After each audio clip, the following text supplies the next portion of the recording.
Mankind confronts the universe from the science fiction boom of the 1950s to the 1980 sequel to Star Wars. And on this special Change of Pace Sneak Previews Take 2 program, Gene and I will take a look at movies about adventures in outer space and at movies about alien visitors from outer space.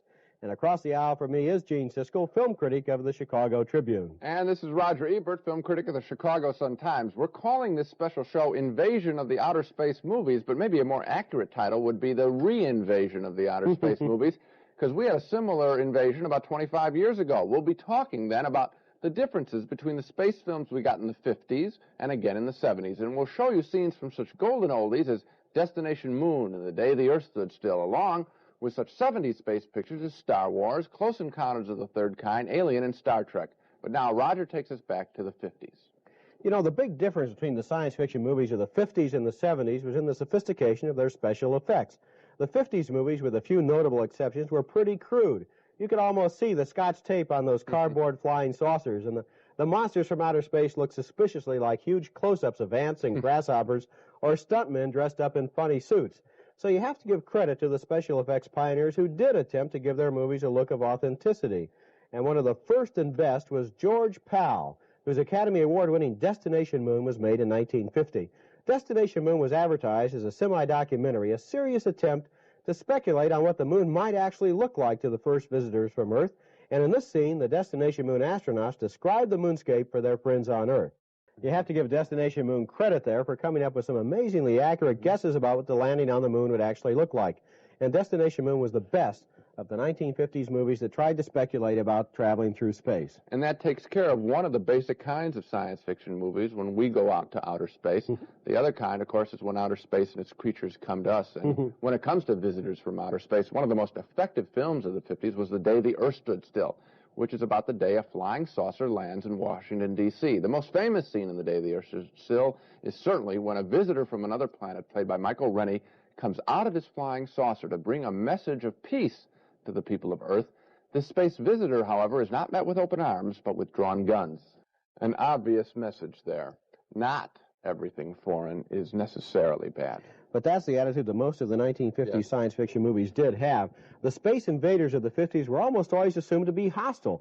They came to conquer Earth, not to save us from our own human weaknesses, and somehow, mired deep in the Cold War as we were in the 1950s, we just didn't have the optimism to imagine that visitors from outer space might have come calling from all that way with good intentions. So we got nasty-tempered, bug-eyed monsters, BEMs they were called, from all over the universe as one wave of extraterrestrial invasion followed another. Well, things look pretty bad. You could call it the invasion of the invasion movies. And I think I know why we got that kind of picture. I think if you think of these films as sort of like war pictures, only instead of fighting the Russians or the Chinese or the Japanese as we were at that time, we are fighting people from outer space. I think these pictures are very jingoistic. I think they tell a very simple story, that there's this threat out there. You can read it as a Cold War kind of thing. There's threat out there. They come at us, and we nail them through science and technology. Good old American daring do, really. You know, there might be another reason why so many science fiction movies came out in the 50s. Science fiction itself, modern science fiction, was kind of born in the late 1920s when a man named Hugo Gernsback started a magazine called Amazing Stories. But for most of the years in between, I think most people thought that science fiction readers lived in a fantasy world. And then suddenly, in the late 40s and early 50s, you had two big developments. You had the introduction of nuclear power, and you had rocket ships. The V-2 rockets of the Germans were brought over to America, and suddenly out in the desert we were hearing about rocket planes and so forth. And this technological breakthrough, both of these breakthroughs, made a lot of the stuff in science fiction suddenly seem a lot more plausible and a lot more timely. It was front-page news. Exactly. That's it for the 50s. Now, bridging the gap between the space films of the 50s and the 70s is undoubtedly the single greatest outer space film ever made. It's Stanley Kubrick's 2001, A Space Odyssey.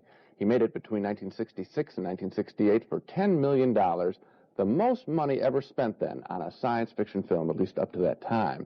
It's hard to describe, really, the impact of 2001. We really hadn't ever seen anything like it before.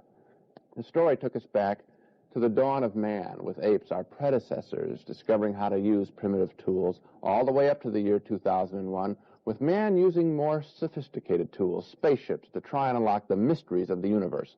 A lot of people say they have trouble getting the meaning or message of 2001, but I think you can get simply enough out of the picture by experiencing the majesty of spaceflight, the feeling of longing for another world, of venturing into and encountering the unknown. It's a majestic film, even in simple black and white still photographs taken from the picture. It's the single best vision of space ever to come out of the movies. In fact, don't take my word for it. Get this. A couple of months ago, I happened to be flying to Cincinnati. I was seated next to Neil Armstrong, the astronaut, the first man to walk on the moon. Armstrong told me that of all the space movies, he liked 2001 the best, that it did a remarkable job of communicating what living and traveling through outer space is actually like. What a remarkable, impressive compliment for a great movie. That must be the best review that Stanley Kubrick ever got for 2001. And, you know, of all the people in the world, if they were sitting next to Neil Armstrong, they would ask him what it was like to walk on the moon. It took you to ask him what he thought about 2001. But I think I know what you were getting at, because the amazing thing about 2001, which is now more than 12 years old, is that it is fixed forever in my imagination, I think in the imaginations of a lot of people who have seen it, what we think outer space looks like. Yes. Now, there are a lot of places we've never been. I've never been to Australia. I've never been to the South Pole, and I've never been to outer space, but I think I know what all of those places look like because of the movies I've seen. Yes. And 2001 by Kubrick establishes a standard of excellence. Before that, you could get away with a lot of schlock in science fiction movies, but after that, remarkable special effects achievement. The picture was fixed in our minds of outer space, the stars, the surface of the moon, in such a way that any other movie after that was going to have to spend at least as much money and have at least as much know-how in order to match that vision. And there was another standard that 2001 set, and I think that is for its intellectual content. I think that you can debate what that little slab that the astronauts find means. You can debate that all you want. One thing you can't debate is the intellectual, emotional thrust of the picture, which is going out there, moving on, mankind moving on, this need, this desire, and properly so, to find out what is beyond, to increase our intelligence. That's all in 2001. What a rich experience it is to think about and to feel viscerally that kind of desire to move on through the world. I think that's the essence of science fiction films. We want to be put out there. We want to travel and see things we haven't seen before. And that was a movie that was, so in other words, it was really great at both areas that science fiction is involved in, the hardware and also the ideas, the vision. Right. 2001 was a great commercial and critical success, but it didn't inspire a lot of imitators, maybe because it was so hard to imitate. You couldn't just go out and make another movie like 2001 because Kubrick and his special effects genius, Douglas Trumbull, had all the secrets. They knew how to do it, and it wasn't that easy. And so it wasn't until the summer of 1977 that another big space movie made history. The name of the movie was Star Wars, and it eventually went on to become the single biggest box office moneymaker of all time. But did it break new ground in the consideration of mankind's place in the universe? Did it push the vision of 2001 any further? Not really, and I guess it didn't intend to. Star Wars was basically a Western set in outer space, a shootout at the intergalactic corral. Look at this scene, for example, where director George Lucas is having fun making an outer space satire of the classic Western gunfight. It's just pure entertainment.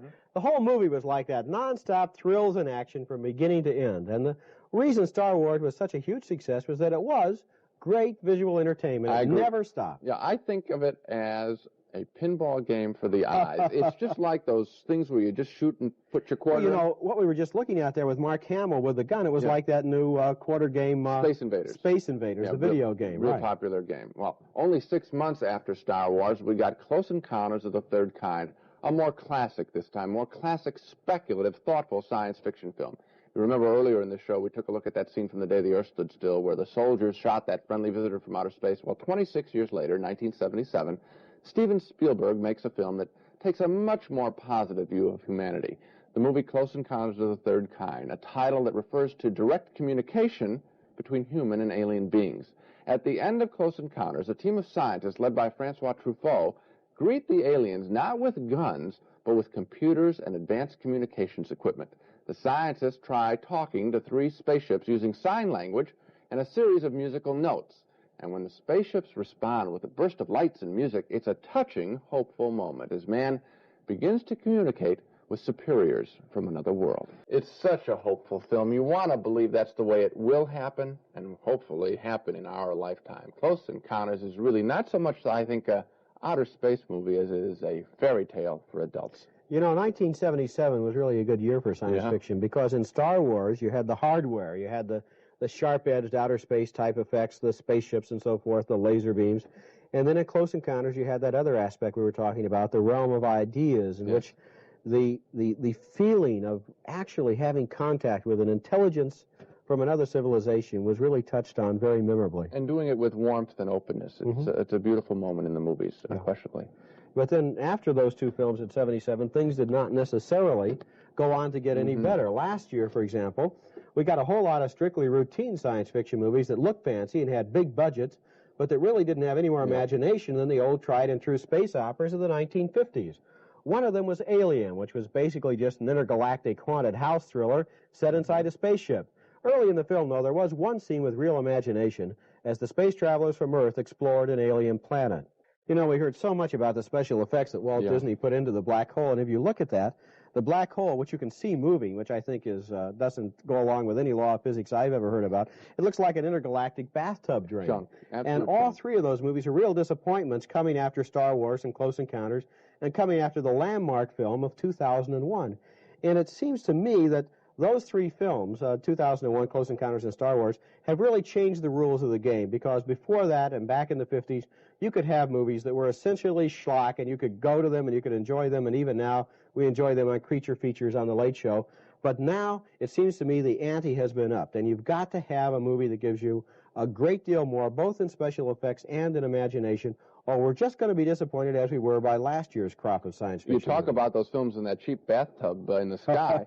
I think that all these films are intellectually empty as well. I mean, I got to come back to 2001 and that spirit, that drive, the beautiful musical notes in Close Encounters of the Third Kind. How can you not watch that and want it to be true, to feel that it might be true? And then you compare, what has Black Hole got going on in it? There's not a brain in Black Hole except the idea, let's make some money because we know these little kids want to go see Star Wars, so we will make another special effects film, and maybe these kids will come out and see it. They'll be trapped in it, and before they know it, maybe they'll settle for this. I am not optimistic about the science fiction films in the future, because I think it takes men of great vision, and they're in short supply. You know, the science fiction fans for the last 30 years have been using a phrase called the sense of wonder to describe what they find when they find a science fiction movie or a novel that really moves them. That sense of awe when you're exposed to some kind of great idea, like an intelligence somewhere else in the universe, or an idea in terms of the imagination of a science fiction plot.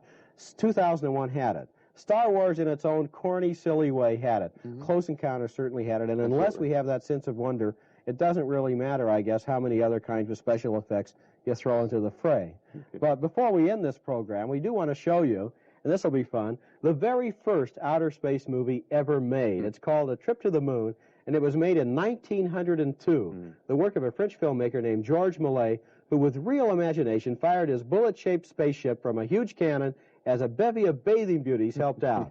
That was one small but very important step for the cinema and the science fiction film. And that's it for this special Sneak Previews Take Two program on the invasion of the outer space movies. Join us again next week. Until then, see you at the movies.